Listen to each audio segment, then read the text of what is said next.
Okay, welcome to the channel. I want to teach a short lesson on amplifier grounding and safety versus, normal 3-prong plug-in versus 2-prong without the ground.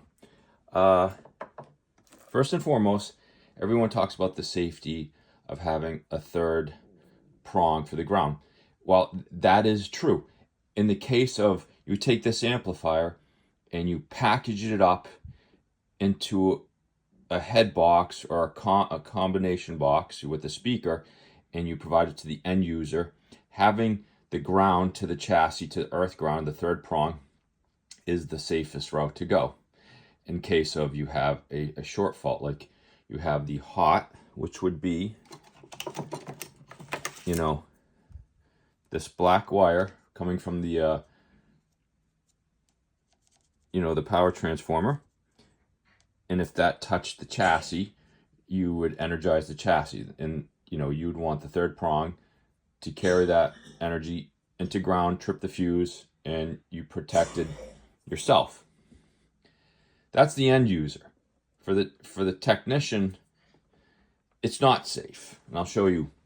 This amplifier is plugged in, and I'm going to probe the hot and and I'm going to probe the chassis and look at the voltmeter. So I'm just going to hold the negative to the chassis, and I'm going to probe any one of these spots that's hot.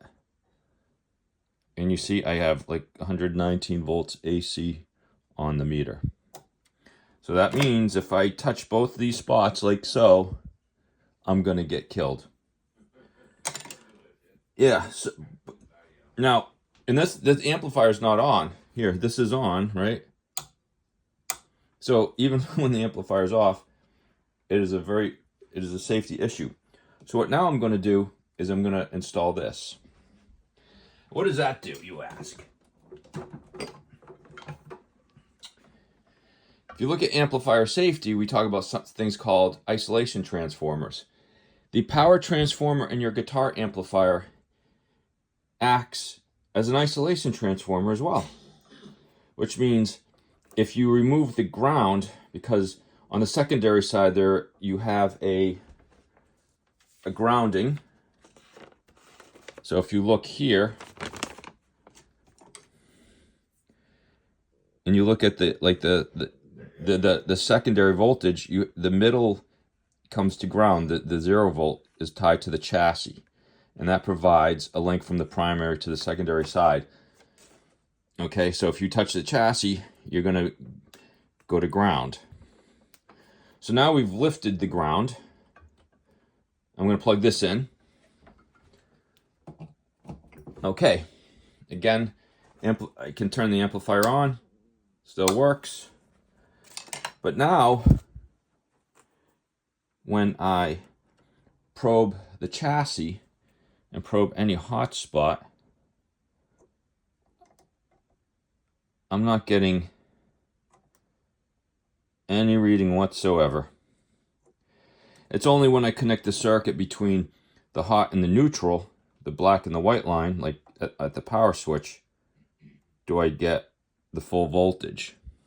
So now as a technician, if I accidentally touch the chassis and touch a hot, I'm not going to get zapped.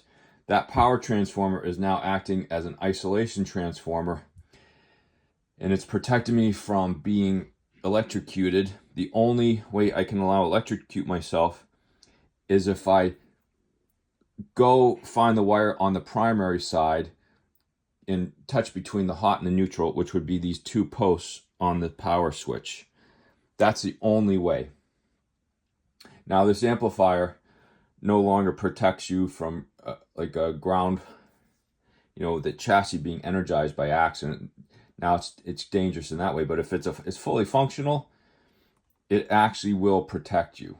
Even in the end user, if there is no fault and you lifted the ground, that transformer now acts as an isolation transformer. And if you go and you touch a mic stand that's not wired correctly, it's not going to travel down to earth through you. You're not going to be the short, because The power transformer, because you lifted the ground, is now acts as an isolation transformer.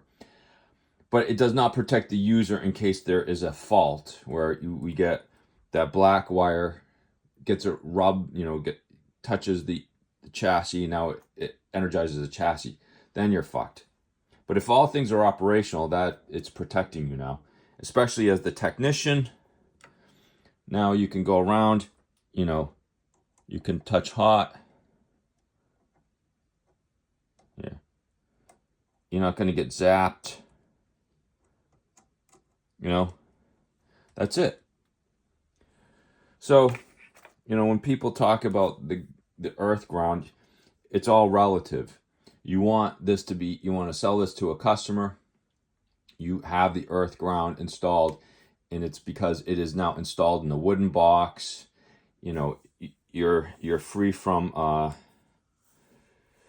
the user is not putting his hands and fingers inside the chassis and doing all sorts of crazy things. It is packaged up and it's ready for the end user. In that case, yeah, you want the earth ground, which I have right here. That screw, that's where it attaches on the inside. But if you're working, you want to protect, your oscilloscopes, your other diagnostics equipment. You are going to want to put the device under test. You're going to want to lift that ground up and protect it from killing you. Okay? So I hope that was helpful and explained a little bit. Thanks again.